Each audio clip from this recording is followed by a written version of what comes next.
إلا ما علمتنا إنك أنت العليم الحكيم وتب علينا إنك أنت التواب الرحيم رب اشرح لي صدري ويسر لي أمري واحلل عقدة من لساني يفقهوا قولي رضيت بالله ربا وبالإسلام دينا وبمحمد نبيا ورسولا Rabbi zidni ilma warzuqni fahma.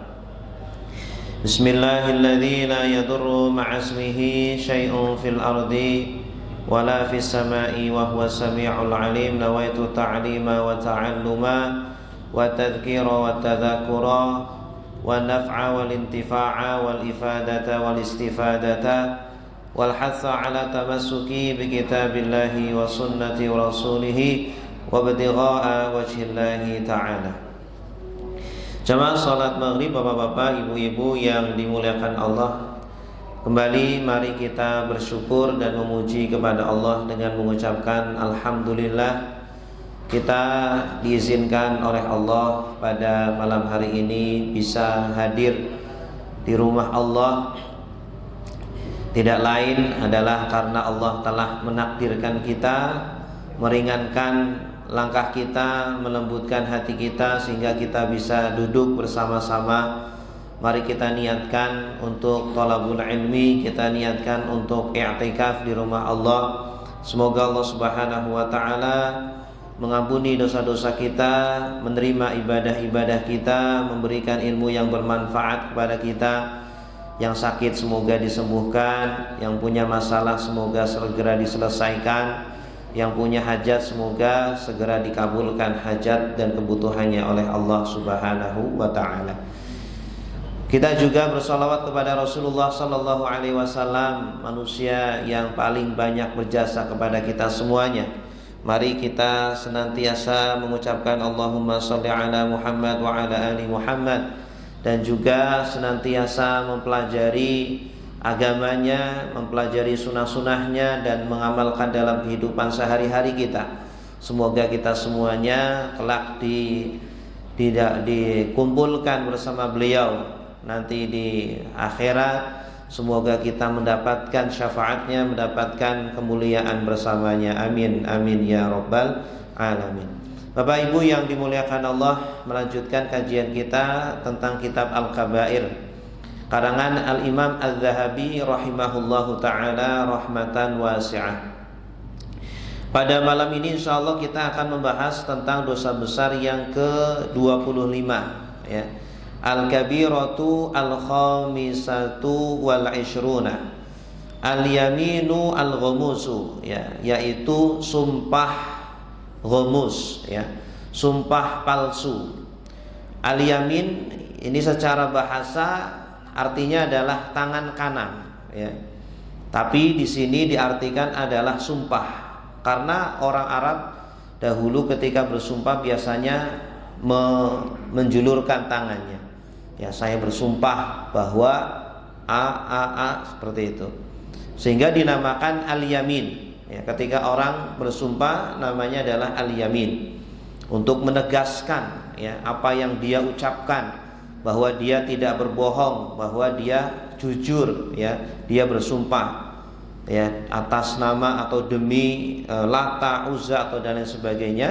Sebelum datangnya Islam, kemudian datanglah Islam dan melarang kita semuanya bersumpah dengan selain Allah atau selain nama-nama atau sifatnya Allah Subhanahu wa taala. Ya, jadi ketika kita bersumpah tidak boleh dengan demi ya nabi atau demi orang tua, bapak, ibu dan lain sebagainya, kecuali bersumpah dengan nama Allah ya, demi Allah ya, demi Tuhan Allah, itu boleh, wallahi billahi atau tallahi. Kemudian kata al-ghamus ya, dari kata ghamasa, artinya adalah menyelam atau menenggelamkan. Kenapa dinamakan al-ghamus ya, yamin atau sumpah palsu ini? Orang yang beryamin ghamus adalah orang yang bersumpah palsu demi untuk memenangkan dalam pengadilan mengambil harta orang lain, ya. Di zaman dahulu atau zaman sekarang pun masih banyak ketika ada dua orang yang bersengketa, ya, memperebutkan rumah atau tanah ataupun harta yang lainnya, ya, salah satunya sampai bersumpah, ya. Nanti yang berani bersumpah itu biasanya akan mengambil harta itu walaupun dia bukan haknya, begitu.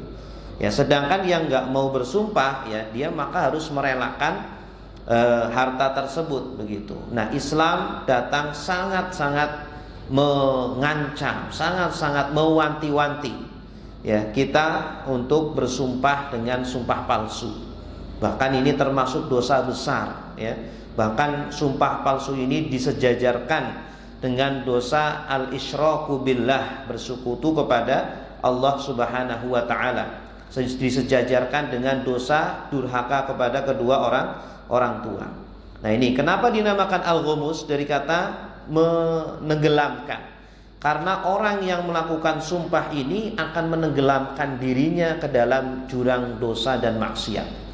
Ya, orang yang berani untuk bersumpah palsu demi untuk mengambil harta orang lain, ya, padahal dia tahu itu bukan hartanya dia palsu mengucapkan sumpah tersebut, itu namanya al-yamin al-ghumus, karena dia telah menjerumuskan dirinya ke dalam jurang dosa dan jurang maksiat, begitu. Begitupun orang yang bersumpah dengan barang dagangannya, ya, sumpah ini barang dagangan asli, ya, ori. Sumpah ini saya beli dengan modal sekian, saya cuma ngambil untung sekian. Nah, ini walaupun dalam hal yang perkara yang kecil, ya, itu pun dilarang. Itu pun termasuk dosa besar. Ya, hanya saja dosanya tidak sebesar orang yang mengambil harta orang lain dengan yang lebih banyak, ya. Dosanya itu bertingkat-tingkat, tetapi mereka dosa-dosa itu tergabung dalam dosa besar. Semuanya adalah dosa besar walaupun yang diambil adalah harta yang kecil. Nah, inilah tentang al-yamin al-ghumus. Dalil bahwa bersumpah palsu ini, yamin ghumus ini termasuk dosa besar adalah firman Allah surah Ali Imran ayat 77. A'udzu billahi minasyaitonir rajim. Bismillahirrahmanirrahim. Innal ladzina yashtaruna bi'ahdillah, ya.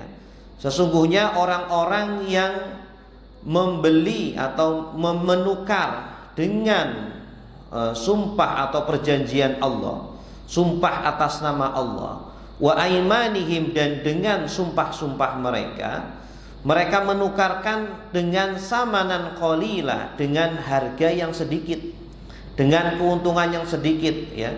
Dunia itu sebanyak apapun, semahal apapun, walaupun seluruh bumi ini menjadi emas, ya, itu dunia itu masih kecil dibandingkan akhirat, ya. Sehingga Allah menyebutkan bahwa orang yang ingin mendapatkan dunia, ya, dengan menukar dia berani bersumpah palsu, menukar dengan dia melakukan sumpah palsu kemudian mendapatkan keuntungan dunia, begitu, ya. Ulaika la khalaqa lahum, maka mereka tidak punya bagian kenikmatan fil akhirah, yaitu di akhirat, ya. Artinya sudah mereka di akhirat tidak mendapatkan kenikmatan apa-apa, ya. Kalau perbuatan yang dia lakukan tidak segera dia taubati, ya, tidak segera dia mengembalikan hak itu kepada pemiliknya, maka tidak ada sedikit pun harapan dia mendapatkan kenikmatan nanti di akhirat, ya. Padahal yang diambil kan paling berapa, ya, tanah paling berapa meter, rumah paling harganya berapa, dibandingkan dengan kenikmatan surga yang tidak ada batasnya, yang sangat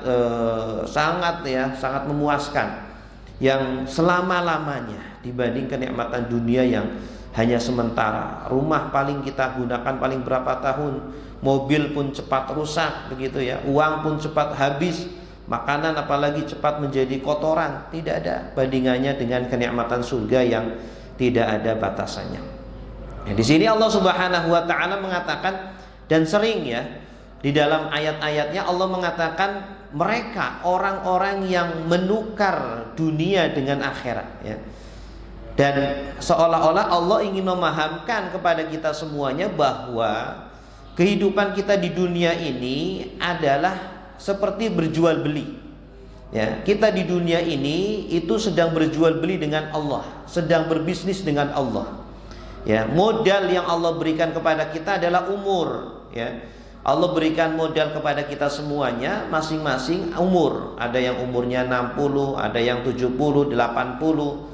Dan Allah juga memberikan modal berupa kesehatan, berupa rizki, berupa kesempatan dan lain sebagainya. Ya, nikmat-nikmat yang Allah berikan itu semuanya adalah modal. Semuanya adalah barang dagangan kita. Ya, terserah mau kita tukar dengan apa. Mau kita tukar dengan dunia, kenikmatan dunia yang sementara, atau kita tukar dengan akhirat, kenikmatan akhirat yang selama-lamanya. Makanya Bapak Ibu ketika membaca ayat Al-Quran sering sekali Allah ya meredaksikan ya dengan menggunakan kata yashtarun. Mereka orang-orang yang menukar kenikmatan dunia dengan kenikmatan akhirat, agar kita faham bahwa kita di dunia ini sedang berbisnis dengan Allah. Ya, ketika kita memiliki uang, kita ingin berbisnis dengan Allah, dengan bisnis yang tidak akan pernah bangkrut, tidak akan pernah merugi, yaitu dengan cara berbisnis dengan Allah.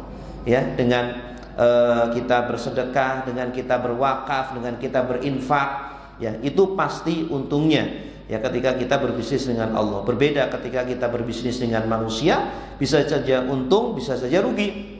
Ya, ketika untung pun ya tidak sebesar ketika berbisnis dengan Allah Subhanahu wa taala.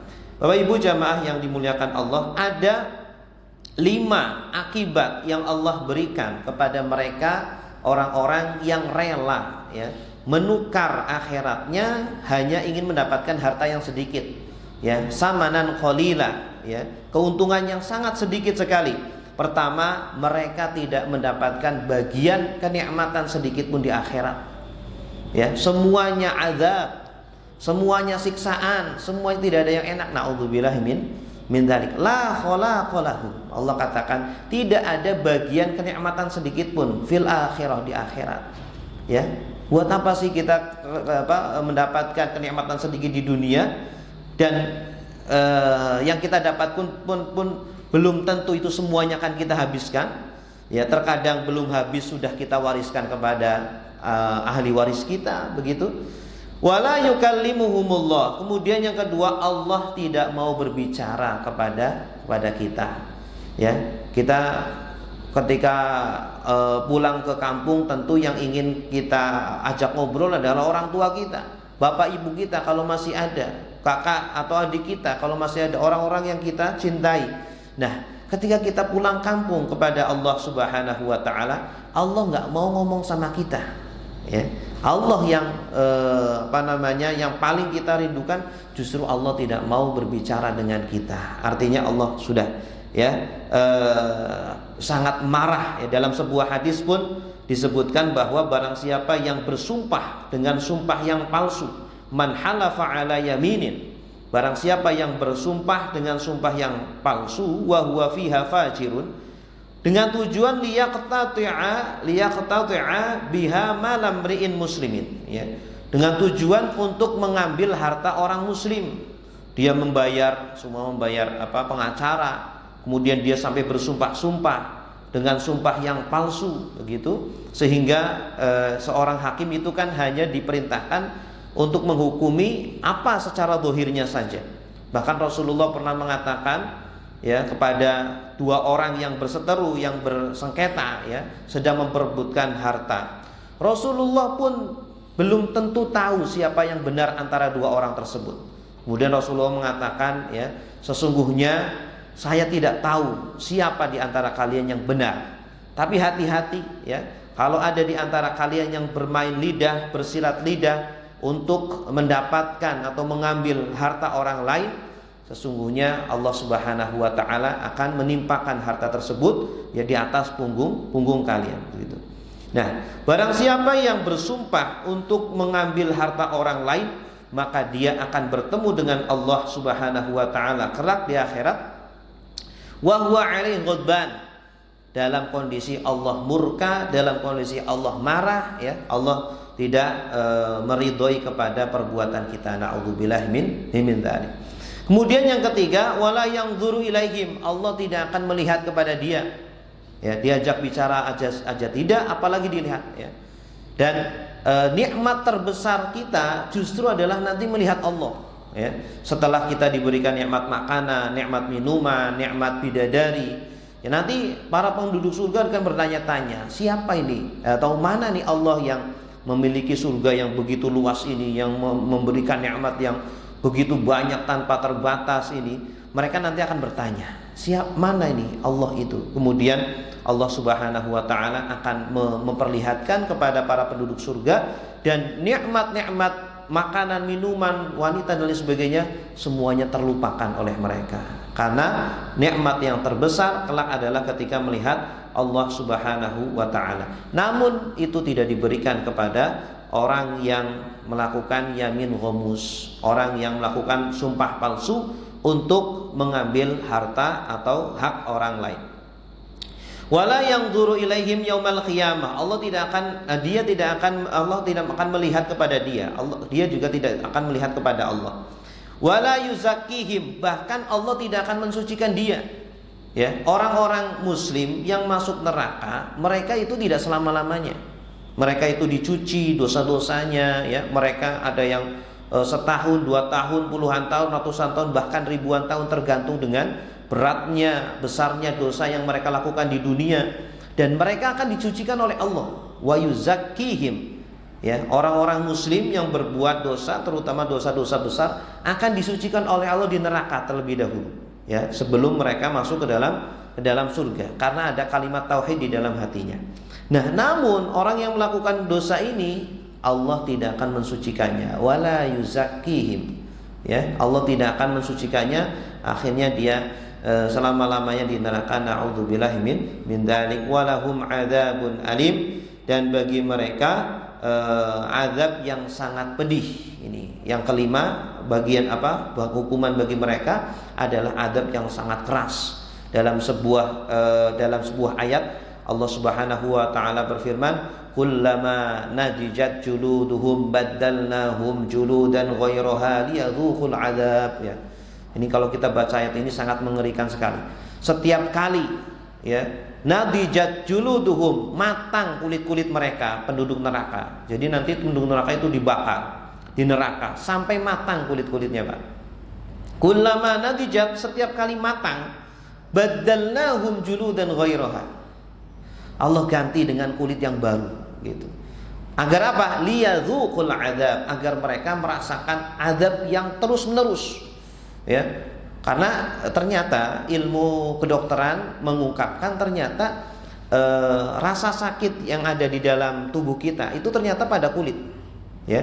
Setelah kulit masuk ke dalam daging, itu sudah nggak ada rasa sakit lagi, begitu, ya. Berarti Al-Quran itu benar ketika mengatakan baddalnahum juludan ghairaha, akan kami ganti dengan kulit yang baru agar mereka merasakan azab yang baru lagi, ya. Dan dalam satu riwayat kulitnya para penduduk neraka itu kan sangat tebal-tebal, tidak seperti kulit kita ini kan tipis-tipis penduduk bumi, ya. Itu di sana mereka kulitnya tebal-tebal agar apa? Agar merasa pedih dan merasa sakit luar biasa azab yang ada di dalam neraka sana, ya. Akan Allah ganti terus, setiap kali matang, setiap kali gosong diganti dengan kulit yang baru lagi. Na'udzubillah, summa na'udzubillah. Semoga kita semuanya dijaga, diselamatkan oleh Allah Subhanahu wa taala dari azab neraka, ya. Semoga kita masuk surga tanpa hisab, bisa langsung ke surga bersama baginda Nabi sallallahu alaihi wasallam. Amin ya rabbal alamin. Bapak Ibu yang dimuliakan Allah, qala Al-Wahidi, Imam Al-Wahidi yang memiliki kitab Asbabun Nuzul, ya. Beliau menyebutkan, nazalat fi rajulaini ikhtasama ila Nabi sallallahu alaihi wasallam fi dhai'atin, ya. Ayat ini turun berkaitan dengan dua orang laki-laki yang sedang bersengketa. Ya, ada dua orang laki-laki di zaman Nabi sallallahu alaihi wasallam bersengketa tentang tanah, ya. Dan itu terus terjadi, ya. Di zaman sekarang juga masih ada orang yang bersengketa tanah atau rumah, ya. tentang harta warisan, ya, sampai antara saudara sampai tidak mau bertegur sapa, pecah persaudaraan, naudzubillah. Fahammal mudda'i alaihi an yahlifa. Kemudian orang yang mengaku-ngaku itu, ya, yang mengaku-ngaku tanah itu milik dia padahal bukan milik dia, dia berniat mau bersumpah. Karena di dalam Islam itu, ya, ketika bersengketa, maka orang yang mau bersumpah atas nama Allah, ya, demi Allah bahwa itu adalah harta saya, ya, maka harta itu milik dia, seperti itu. Nah, dia sudah berkeinginan mau bersumpah, karena nanti ketika dihadapkan di hadapan Rasulullah, pasti Rasulullah akan memenangkan dia kalau lawannya tidak mau bersumpah juga, dan lawannya tidak ada buktinya. Nah, ketika dia berkeinginan bersumpah, mau istilahnya mau ngambil harta temannya itu, fa anzalallahu hadhil ayah, maka Allah menurunkan ayat ini, ya. Allah tahu apa yang ada di dalam hati orang ini yang mau menzalimi saudaranya, mau mengambil hartanya.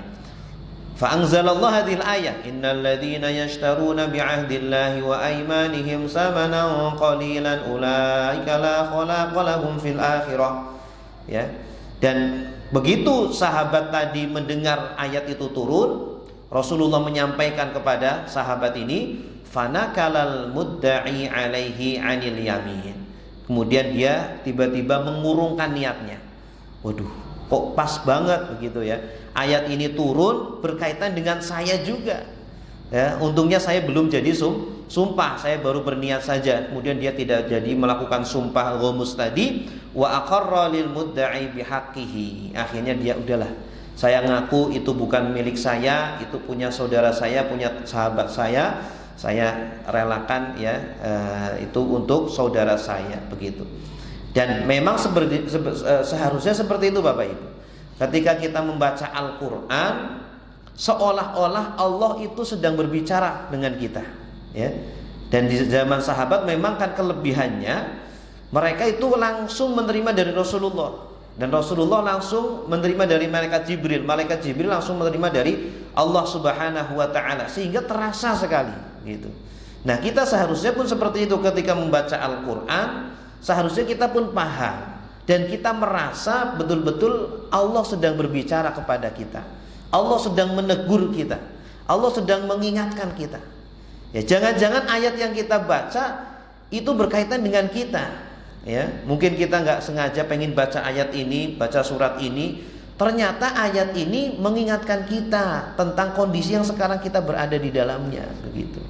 Kalau kita selalu melakukan seperti itu, kaum muslimin mau melakukan seperti itu, ya insya Allah kaum muslimin baik, ya, dalam kondisi baik-baik, dalam kondisi insya Allah bahagia, tenang, ya, karena mengamalkan kitab sucinya seperti yang dilakukan oleh para sahabat, dilakukan oleh para tabi'in dan generasi-generasi salaf.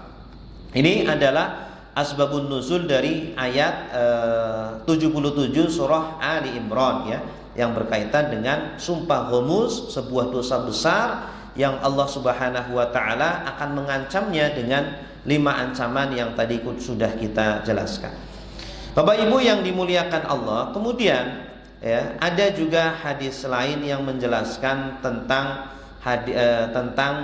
dosa besar ini. Tadi yang sudah kita jelaskan, man halafa ala yaminin wa huwa fiha fajir, ya, barang siapa yang bersumpah dengan menggunakan sumpah palsu dan dia tahu bahwa dia itu sebenarnya berbuat dosa, ya, bahwa dia itu berniat buruk, ya, untuk mengambil harta orang lain, ya, maka dia akan bertemu dengan Allah Subhanahu wa ta'ala dalam kondisi murka.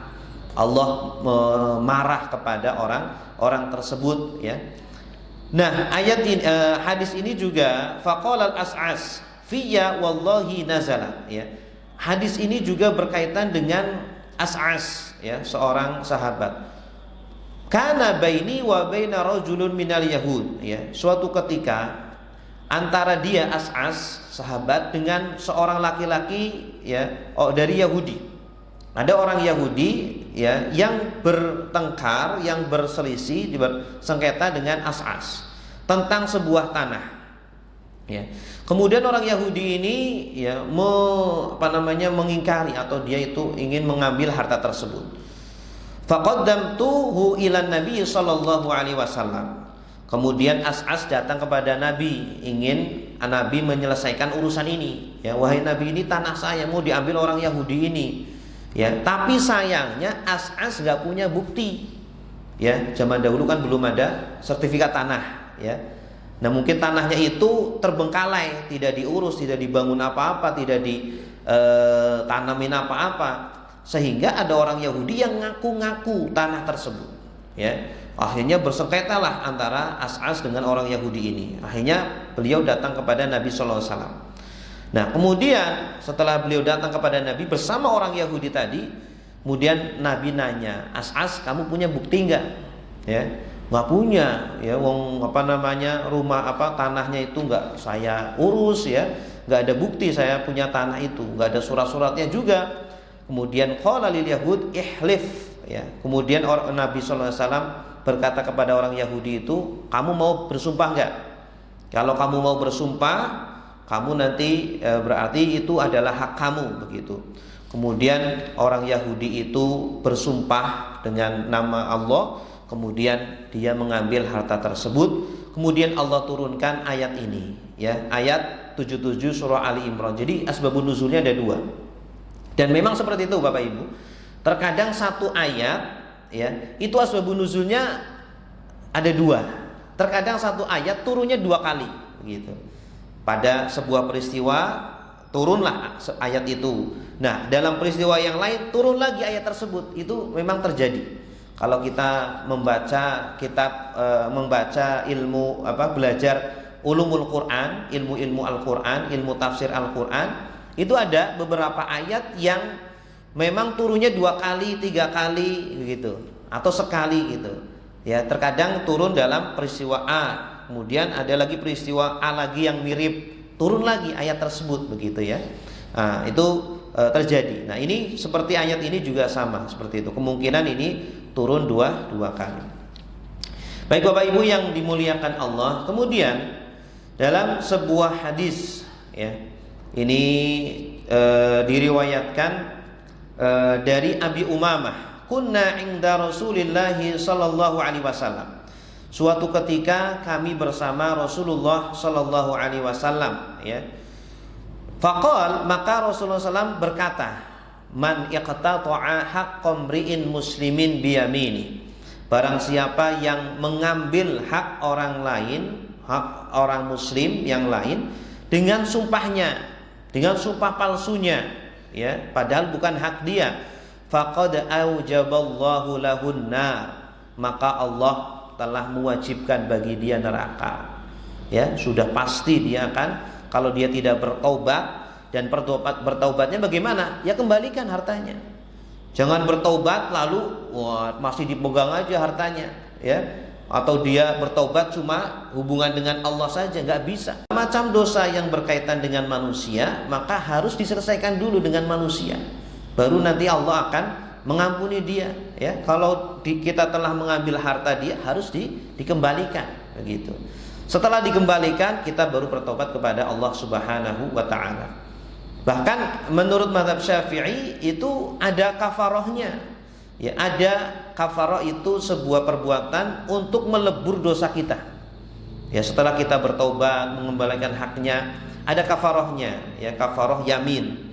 Yaitu apa? Yaitu dengan berpuasa 3 hari atau dengan memberi makan 10 orang miskin, ya, atau kalau tidak memberi pakaian 10 orang miskin, atau kalau tidak bisa berpuasa sebanyak 3 hari. Ini menurut mazhab Syafi'i ada kafarohnya, ya, ada hukumannya. Kafaroh itu dari kata kafaroh, artinya melebur. Karena dengan melakukan kafaroh tersebut, dosa yang kita lakukan di dunia akan diampuni oleh Allah, akan dilebur oleh Allah, sehingga nanti di akhirat tidak ada tuntutannya lagi, seperti itu. Nah, ini menurut mazhab Asy-Syafi'i. Namun menurut jumhur ulama tidak ada kafarohnya. Cukup dia mengembalikan harta itu kepada pemiliknya, kemudian dia beristighfar, bertaubat, taubatan nasuha, menyesal, tidak akan mengulangi perbuatan itu lagi, maka sudah bisa diampuni dosanya. Faqad aujaballahu lahun nar, maka Allah mewajibkan atas dia neraka, wa harrama alaihil jannah, dan Allah mengharamkan surga bagi dia. Artinya sudah tidak ada kesempatan bagi dia untuk masuk ke dalam surganya Allah Subhanahu wa taala. Ini sangat berat ya. Dosa yang lain, minum khamr atau berzina, itu masih ada kemungkinan masuk surga, masih bisa dicuci di neraka, masih bisa dibersihkan oleh Allah di neraka, begitu ya. Walaupun seharinya di neraka itu kan sampai 1000 tahun ya. Wa inna yauman 'inda rabbika ka'alfi sanatin mimma ta'uddun. Dan sesungguhnya satu hari ya nanti di akhirat di neraka itu seperti 1000 tahun di dunia. Na'udzubillah min dzalik. Nah, tapi ini Allah katakan harrama alaihil jannah. Na'udzubillah min dzalik.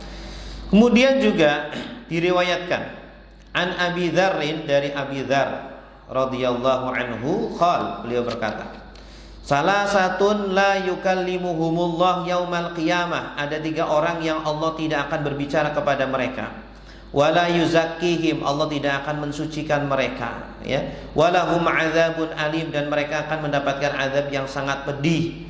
Faqara biha Rasulullah sallallahu alaihi wasallam salasa marrat, bahkan Allah membacanya 3 kali ya. Faqala Abu Dzar, kemudian Abu Dzar mengatakan, khabu wa khasiru ya Rasulullah manhum. Abu Dzar mengatakan, waduh celaka banget wahai Rasul, merugi banget orang kayak gitu ya, tidak diajak bicara sama Allah, tidak akan disucikan oleh Allah, mendapatkan azab yang sangat pedih nanti di akhirat. Kemudian Abu Dzar mengatakan, manhum, wahai Rasulullah, siapa mereka yang tidak akan mendapatkan surga, tidak akan berbicara dengan Allah? Yang pertama adalah al-musbil ya, orang yang menjulurkan celananya tetapi dengan niatan sombong. Kalau tidak sombong maka tidak berdosa ya, dengan niatan sombong. Karena zaman dahulu kain itu mahal. Para sahabat itu kadang kainnya cuma 1, sehingga kalau mereka mandi ya, sehingga kalau mereka mencuci ya, mereka ya nggak pakai baju, di rumah saja begitu ya, nunggu pakaiannya kering baru kemudian dia pakai baju lagi. Sulit ya. Dan kita pun dulu pernah ketika zaman-zaman masih susah ya, orang itu beli sarung itu kesulitan, sulit gitu ya, tidak ada uang. Nah, sekarang alhamdulillah ya mudah begitu. Nah, zaman dahulu itu sulit orang itu beri pakaian, sehingga orang yang memanjangkan pakaiannya itu ya dianggap adalah orang yang sombong, menyakiti hati orang lain begitu. Nah, di zaman sekarang ya, orang-orang yang sombong caranya tidak dengan memanjangkan celana-celananya itu, banyak cara-caranya. Ada dengan pamer mobilnya, pamer HP-nya, pamer cincinnya dan lain sebagainya. Wal mannan, kemudian yang kedua adalah orang yang membicarakan kebaikannya ya kepada orang yang telah dia bantu. Kamu ini sudah dikasih ini sama saya, sudah dibantu ini itu dan sebagainya, kamu kok malah begini. Tidak boleh. Ketika kita berbuat baik kepada orang, ya sudah, ikhlaskan saja. Kita hanya mengharapkan kebaikan, balasan dari Allah Subhanahu wa ta'ala. Adapun mungkin orang yang kita bantu ternyata mungkin tidak berterima kasih, bersifat kurang asem sama kita, ya sudah ya, serahkan saja kepada Allah Subhanahu wa ta'ala. Yang penting hubungan saya, transaksi saya itu dengan Allah, bukan dengan orang tersebut gitu.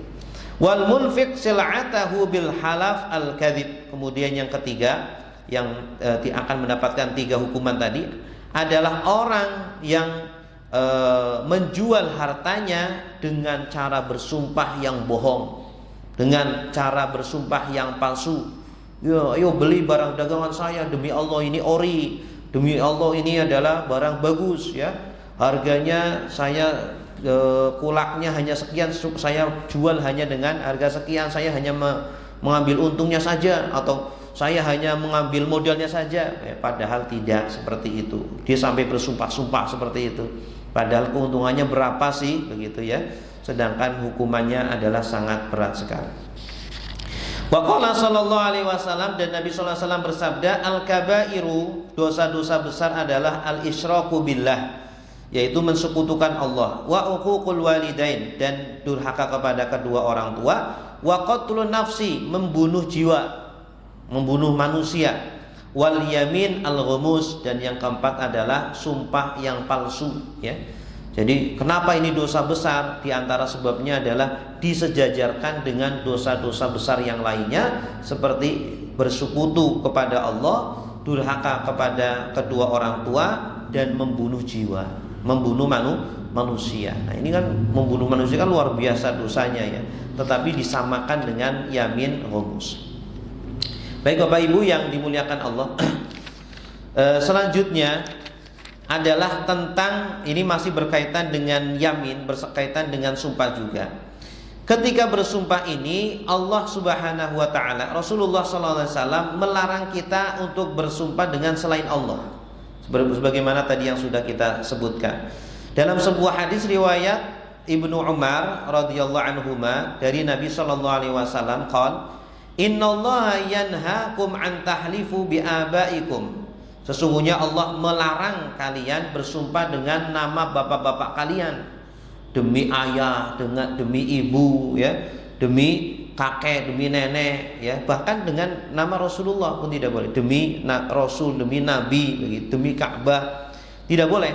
Faman halafa falyahlif billah. Barang siapa yang bersumpah, maka bersumpahlah dengan nama Allah. Ya, kalau kita mau bersumpah, dan sumpah ini sebenarnya hanya dalam kondisi terdesak, ya, jangan diobral, karena orang yang suka bersumpah ini ciri-ciri dia itu orang munafik, begitu. Ciri-ciri dia itu kurang dipercaya di masyarakat, sehingga agar orang-orang percaya kepada dia, akhirnya harus bersumpah. Nah, kalau kita suka mengobrol sumpah, ciri-ciri bahwa ya kita suka berbohong, begitu. Nah, maka kalau memang terdesak sekali, kalau memang terpaksa sekali, darurat, ya, kita harus bersumpah, ya silakanlah bersumpah, tetapi harus dalam kondisi jujur dan harus menggunakan nama Allah.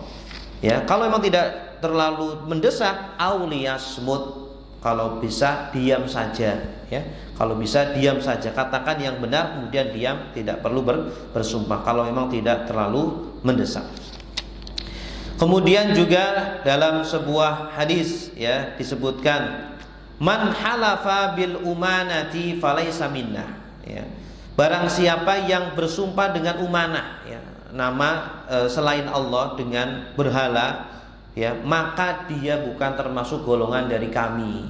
Ya, ini maksudnya bukan golongan dari kami itu apa? Bukan golongannya Rasul, bukan termasuk orang Muslim, tetapi ini hanya penekanan saja, ya, banyak penekanan saja. Jadi bagaimana sih hukumnya orang yang bersumpah dengan selain Allah? Apakah dia telah kafir? Apakah dia telah musyrik? Dalam sebuah hadis juga disebutkan, man halafa bi ghairillah faqad kafara aw asyrak. Barang siapa yang bersumpah dengan nama selain Allah, maka sungguh dia telah kafir atau telah musyrik, ya.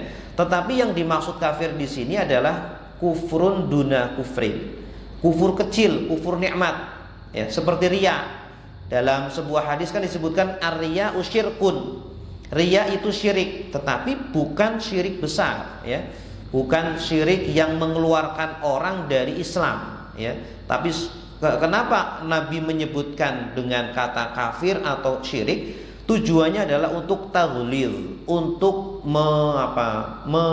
menakut-nakuti atau membesar-besarkan perkara tersebut, ya. Mewanti-wanti perkara tersebut, ya. Dan kita sering dalam bahasa kita itu sering sumpama ketika kita merasakan makanan ini enak banget gitu, ya. Kita sering menyebutkan, ini nendang banget nih, makanan nendang banget. Tapi apakah benar makanan itu ketika kita makan seolah-olah mulut kita ditendang? Kan enggak. Ya, kita makan sambal semua, sambalnya pedes banget. Wah, ini sambalnya membakar banget, sambalnya itu mercon banget, sambalnya itu nendang banget. Itu kan hanya untuk apa? melebih-lebihkan, ya, agar orang yang diajak bicara itu merasa sangat luar biasa ini berarti gitu ya. Tapi orang yang diajak bicara tapi pasti tidak memahami bahwa itu benar-benar nendang, tidak benar-benar mulutnya ditendang atau mulutnya terbakar, tidak. Nah, dalam bahasa Arab, gaya bahasa Arab pun terkadang seperti itu. Rasulullah pun ketika berbicara terkadang seperti itu, ya. Yang bersumpah dengan nama Allah faqad kafara au asyrak, maksudnya bukan kafir, dia keluar dari Islam, tetapi dia sangat melakukan dosa yang sangat besar sehingga ya harus segera untuk bertobat begitu. Dalam sebuah hadis juga Rasulullah SAW bersabda, "Wa man halafa faqala fi halafihi wal lata wal uzza." Ya. Barang siapa yang dalam sumpahnya mengutakan demi Lata, Tuhan mereka orang-orang kafir, wal uzza, demi Uzza, falyaqul la ilaha illallah, maka katakanlah la ilaha illallah. Nah, ini bukan berarti dia keluar dari Islam, tapi untuk hati-hati saja. Hati-hati saja, ya.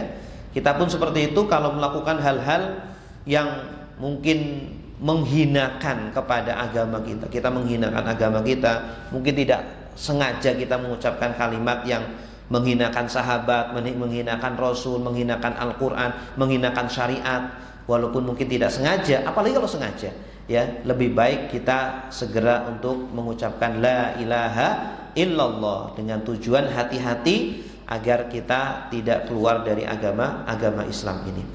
Baik Bapak Ibu yang dimuliakan Allah, demikian yang bisa kami sampaikan berkaitan dengan dosa besar yang ke-25, yaitu al-yamin al-ghamus, sumpah palsu. Ya, semoga kita semuanya dijaga oleh Allah Subhanahu wa taala, ya, terutama lisan kita dari ucapan-ucapan yang berbahaya ini. Ya, betapa banyak orang-orang yang akan dijerumuskan nanti di akhirat ke dalam neraka gara-gara lidah ini yang tidak bertulang, tidak dijaga, mengucapkan kata-kata yang menjadikan dia disiksa yang sangat berat nanti di neraka. Baik, silakan bagi Bapak Ibu kalau ada pertanyaan kami persilahkan. Ya. Ada pertanyaan? Ya, silakan. Kalau seseorang misalnya mau pinjam uang sama temannya, lalu sebenarnya ngomong, sumpah saya nggak punya uang, karena dia punya uang,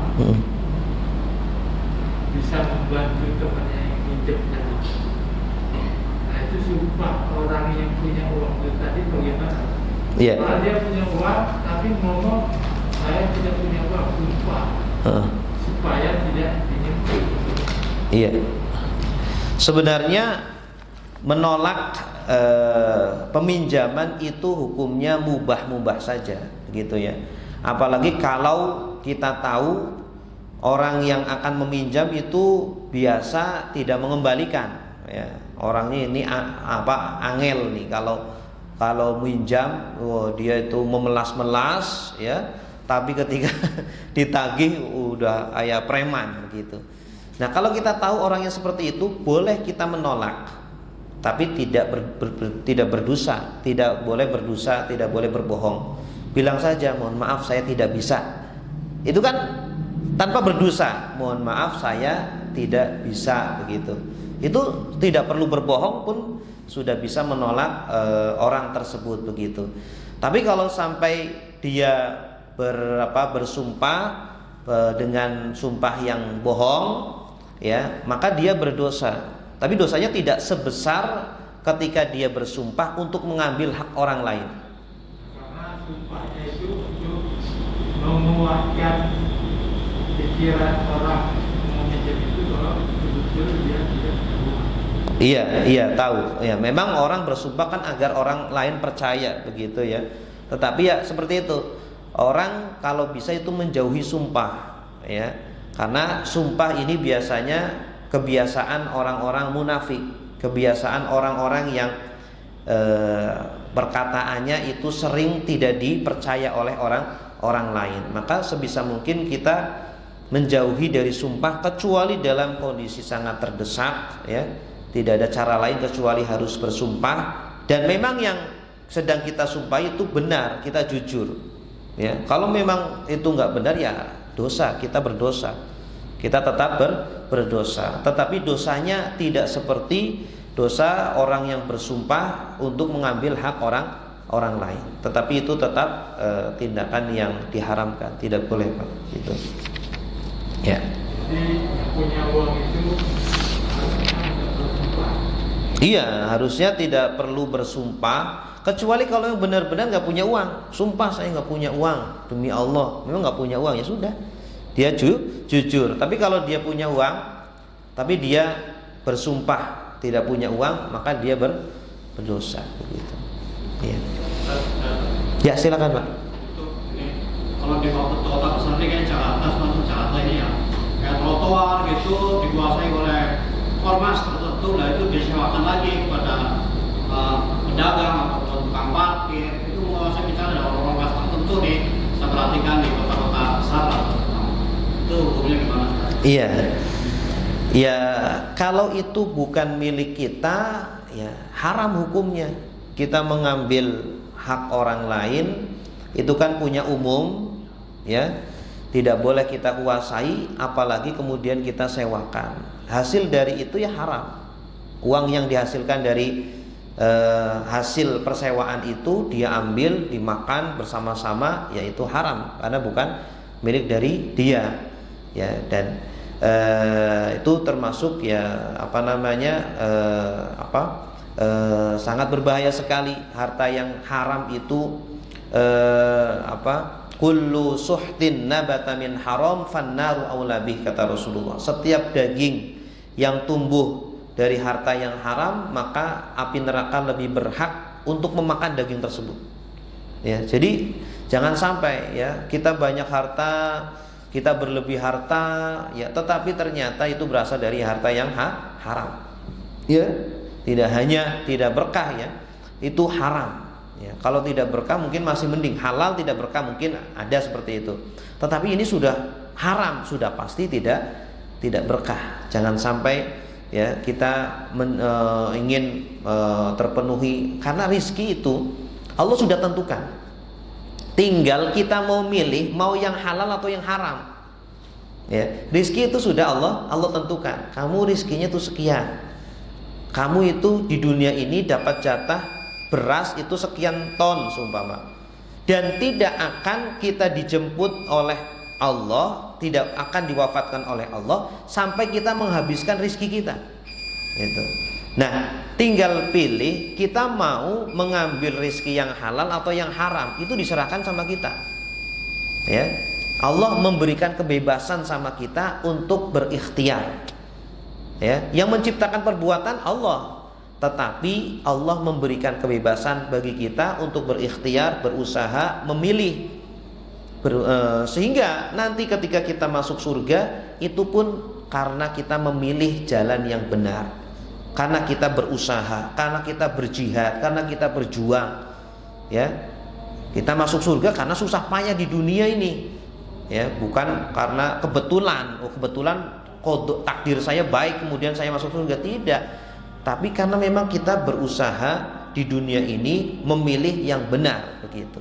Sehingga orang-orang jangan bersantai-santai, nggak usah capek-capek beramal lah, wong kalau sudah masuk surga pasti masuk surga, nggak perlu beramal. Nah, ini orang yang seperti ini ditegur oleh Rasulullah Shallallahu Alaihi Wasallam.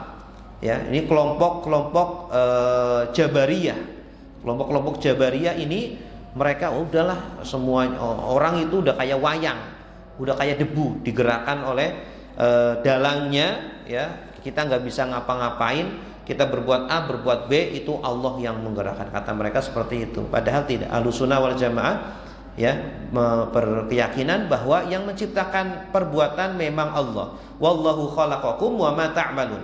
Allah menciptakan kalian dan menciptakan perbuatan kalian. Tetapi Allah memberikan ikhtiar kepada kita.